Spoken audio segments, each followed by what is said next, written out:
ဒီနေ့မှာတော့ Honor of King ရဲ့ကျွန်တော်ဒုတိယအကြိုက်ဆုံး hero ဖြစ်တဲ့ Wukong ရဲ့ limited skin နဲ့တော်တိုးပြမှာဖြစ်ပါတယ်ကျွန်တော် Bluebird Unison မှာပဲ enemy EXP ကမကြောက်မလဲလာနှောက်နေပါတယ်ဗျာဒုတ်ဆောင်တောင်းနေမှာတော့ကောင်းကောင်းမွန်မွန်အဲ့ခံလိုက်ပါမယ်မပြေးနဲ့လို့ကင်နာတဲ့ hero မင်းတို့ရဲ့ great grandfather ကြီးရောက်လက်ဆောင်နဲ့ဒုတ်စာစားတော့လိုက်တော့ဒီတစ်ခါတော့ငရမ်း6ခုစားပြမှာဖြစ်ပါတယ်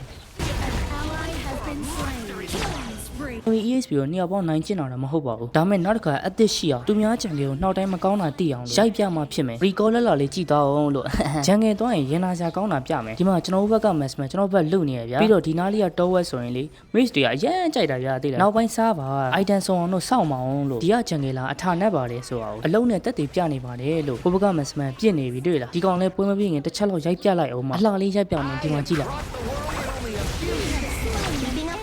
Wukong limited skin ကို LD 3နဲ့ချိန်နဲ့ Recall 3နဲ့ချိန်အရင်သဘောကျတာဗျာ Johnny to the West ထဲကတီးလုံးနေထဲထားမှာအရင်ကြွနေရညိုကီတို့လည်း Wukong ကင်နေချိန်ကြရင်နောက်ခံတန်ကိုတရုတ်တန်ပြောင်းပြီးတော့ကစားကြည့်လိုက် Wukong ရဲ့အရာလား share ရဗျာညိုကီတို့ရော Honor of King မှာဘယ် hero ကြိုက်ဆုံးလဲဆိုတာပြောခဲ့ကြပါဦးဗျာ